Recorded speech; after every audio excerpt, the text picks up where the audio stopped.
ओ भाई चाय। जंगली कैदियों ने कैद खाने में नंगा नाच मचा दिया था जब क्या? उनको जिंदगी में पहली बार ज्योमेट्री बॉक्स मिला। इनको समझ नहीं आया कि इसका करना क्या है। उसमें से प्रकार निकाल के बोतल के ढक्कन में छेद कर रहे हैं, फिर उसके अंदर से पानी पी रहे हैं। क्या बात है, इसका तो सही इस्तेमाल आधे हुआ। बच्चों को पल्ले ही नहीं पड़ रहा है कि ये दो मुंह वाले प्रकार का करना क्या है, तो Yes. बैठ के उसकी स्ट्रेचिंग खोल रहे हैं। कुछ गांव के लौंडों ने मिलके तो हथियार वगैरह बना लिए थे। ये देख, ये अपने भाई को यहाँ से साहब। हुक पकड़ना है, उसके बाद तुम जैसे खींच के इसको छोड़। हाँ, हमारे स्कूल में आसपास के गांव से भी बच्चे आते थे। मेरे को बहुत बढ़िया लगते यार ये बच्चे। इनको तुम इनके बैग से ही पहचान सकते हो कि कैसे? ये तो गांव से, क्योंकि इनके बैग की सबसे आगे वाली जेब में से हमेशा तेल टपकता रहता है। ये लोग लंच के क्यों? नाम पे एक अचार की चीर और 3 पराठे भर के लाते थे स्टील के डब्बे में, भाई। जो रोज लीक कर रहा है। और ये लोग रोज अचार कैसे खा ले रहे हैं। देखो ऐसे ये खा लोग स्कूल की बस में ही आते थे, जिसका ड्राइवर था अब्दुल और कंडक्टर रफीक। अब्दुल और रफीक भाई। मिलके बसें ड्रिफ्ट करवा देते थे। जान दो, चलो उतर जाओ, आ गया स्कूल। रफीक की स्पेशलिटी थी कि जहाँ से बस निकल ही नहीं सकती वहाँ से भी निकलवा देता था। हाँ, आंदो ड्राइवर। भाई आंदो, साहब, आएगी, निकलेगी निकलेगी।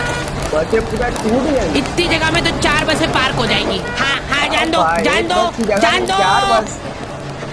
आने दो। बस बस, बस, अब्दुल और रफीक बहुत डेडिकेशन के साथ काम करते थे। बारिश में गांव में बाढ़ आ गई है, गांव वाले बेचारे घर से बाहर नहीं निकल पा रहे हैं। बच्चों ने स्कूल की ड्रेस पहनी थी, वो वापस से खोल दी कि ऐसे बच्चे मौसम लोग में तो खुश कहाँ हो ही गए। जा पा रहे हैं स्कूल। यो। इधर अब्दुल और रफीक बस लेके आ गए बाढ़ में। आराम से निकलेंगे, आराम से। चलने दो। इतनी मेहनत करके जब ये सब स्कूल पहुंचे तो पता चल रहा है कि बाढ़ के कारण स्कूल ही बंद है। मेरे को बहुत पसंद है ये बच्चे, क्योंकि ये पढ़ाई को ज्यादा सीरियसली लेते ही नहीं है। ये लोग सारे सब्जेक्ट की एक ही कॉपी बना रहे हैं। टीचर ने कवर चढ़ाने का बोला तो न्यूज़पेपर में लपेट के लिया रहे कॉपी को। ये लो, चाय के कप के निशान दिख रहे यार उस पे। बेटा पेपर तो ढंग का लपेट के लाते। 120 पन्ने की कॉपी में 5 पार्टीशन कर रखे इन्होंने अलग अलग सब्जेक्ट के, और उसमें भी छोटा छोटा लिख रहे ताकि कॉपी नहीं भराए। और ऐसा नहीं है कि इनके पास पैसे नहीं है कॉपी लाने के। इनके गांव में इनकी इतनी जमीन है ना कि ये लोग जमीन बेच के अक्खा स्कूल खरीद सकते हैं। वो अलग बात है कि इनको इनकी जमीन का हिस्सा अभी तक मिला नहीं है, क्योंकि चाचा और पापा के बीच में घनघोर मनमुटाव है। दोनों को ऐसा लगता है कि इसने मेरे को धोखा दिया है। धोखेबाज, साथ में मत बोल। देख, मैं यहाँ पे फालतू बात करने नहीं आया हूँ, बात एकदम क्लियर है। मेरे को मिलनी चाहिए मुद्दा की पूरी बात करो। अच्छा ठीक है, सबसे पहले तो तू औकात में रहे। ओ तू रहे औकात में रहे। भाई जब WWE चालू हो गई यहाँ। ये समझती है कि WWE है। अरे नहीं, दूर अभी चालू नहीं हुआ है। भाई, इनकी बहन दोनों भाइयों का समझौता करने के लिए रेफरी बनी है। एक दूसरे को माँ बहन की गालियां देने के बाद वहीं पे उनको सॉरी बोल दे रहे हैं। सॉरी, क्योंकि दोनों के रिश्ते सेम ही पड़ते हैं। जब सॉरी बोल दिया तो झगड़ा कैसे हुआ? जीत गया। प्रॉपर्टी ये देख ओ भाई साहब। कोर्ट कचहरी में मिलेंगे अब। तो अभी तक वो केस चल रहा है और वो चलता ही रहेगा जब तक पापा या चाचा में से कोई मर नहीं जाता।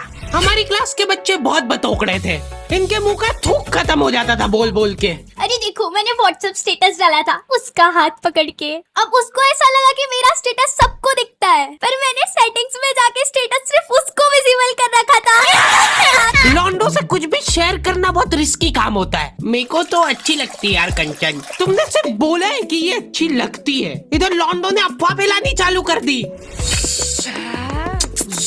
सर, उसको आंख उठा के मत देखना, भाई साहब। की बंदी है।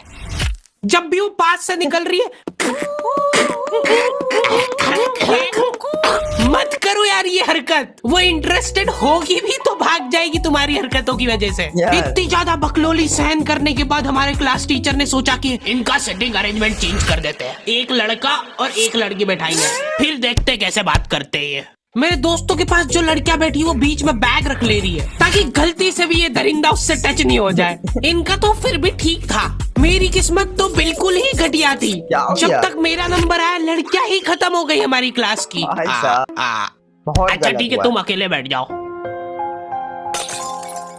सभी बच्चों को फर्स्ट पीरियड तो मजबूरन ऐसे ही बैठना पड़ता था, लेकिन जैसे ही सेकंड पीरियड लगता था इस टीचर की क्लास के बाहर जाने में और अगले टीचर की क्लास में आने में 30 सेकंड मिलते थे हमको। उस 30 सेकंड में सब लोग अपने अपने झोले उठा के दौड़ रहे इधर उधर। जैसे ही अगला टीचर क्लास में आया, बेटा तुम सब हाफ क्यों रहे हो? तो सेकंड पीरियड में सब अपने दोस्तों के पास पहुंच जाते थे, लेकिन लड़कियों को उतनी भी सब्र नहीं है, उनको फर्स्ट पीरियड में भी बात करना है। व्हाट्सएप स्टेटस जो था वो सिर्फ उसको दिखा। क्लास के इस कोने से उस कोने तक इशारों में बातें हो रही है इनकी। लिप सिंक पढ़ ले रही है लड़कियां इतनी दूर से।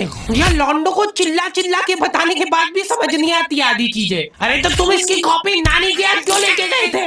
सर वो मेरे को लगा मैं वहाँ जाके पढ़ाई करूंगा। इनसे घर में, स्कूल में, कोचिंग में कहीं पढ़ाई नहीं हो रही है, और 4 दिन के लिए कहीं घूमने जा रहे तो उसमें बैग में कॉपियां भर ले रहे कि अब होगी पढ़ाई।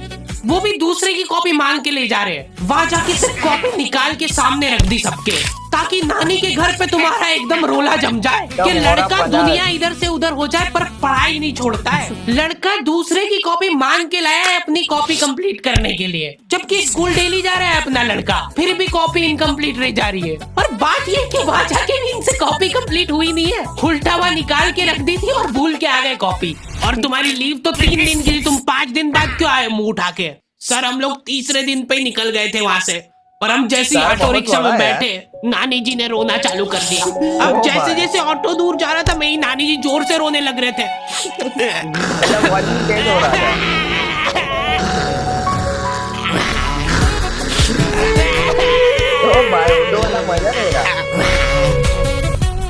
एक पूरा दिन तो इसमें हो गया सर हमारा। फिर अगले दिन मम्मी ने उतर के नानी जी को समझाया, रो मत मम्मी, रो मत, रो मत, मत रो। उन्होंने रोते रोते समझाया कि मत रो। आधा दिन ये चला, फिर आधे दिन ऑटो वाले ने वापस से मजे लिए।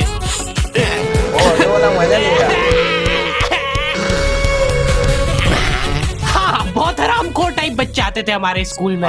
हमारी क्लास के कुछ बच्चों को जने क्या चुल मची कि स्कूल में फोन ले जाते हैं और वॉशरूम में जाके वो फोन में गाने चला के झुंड बना के नाच रहे हैं। मेरे को लगा कि पढ़ाई का कुछ करेगा, लेकिन नो।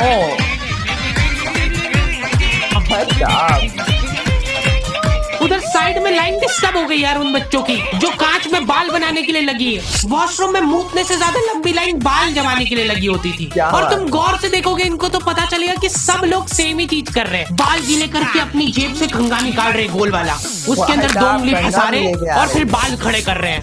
और बाहर निकलते से सारे टीचरों ने घेर रखा है इनको, क्योंकि इतनी जोर जोर से गाने बजा के नाच रहे थे ये लोग। किसके पास है फोन जल्दी से बता दो। मैम ऐसा कुछ नहीं, हम तो मुंह से गा रहे थे। किसी से भी पूछ, मैम इसके पास ही है फोन, हमको छोड़ दो, हम तो सिर्फ बाल जमा रहे थे। तुम कुछ कांड करते हो, पकड़ा जाते हो तो तुम्हारा दिमाग चलना ही बंद हो जाता है एकदम। इनसे पूछ रहे कि बताओ बेटा क्यों लाए तुम स्कूल में फोन? मैम वो यूट्यूब से पढ़ाई करने के लिए स्कूल में। हाँ, हमारे स्कूल में सबसे बड़ी टॉप की सजा होती थी सस्पेंड करना, और मेरे को पता नहीं क्यों बहुत बढ़िया लगती थी ये सजा। ना तुमको स्कूल वालों को लीव लिख के देना है, ना स्कूल वाले तुमसे पूछेंगे कि तुम कहाँ गए थे। रिटायरमेंट वाली लाइफ जी रहे हो तुम स्कूल में। उसके मम्मी पापा को बुला के वो फोन भी दे दिया और उसको सस्पेंड कर दिया। अब वो बच्चा घर पे बैठ के आराम से फोन चलाता है और अपना जीवन खुशी खुशी बिताता है। उसके घर में सिर्फ 2 ही रिटायर्ड लोग हैं, एक उसके दादाजी और दूसरा वो।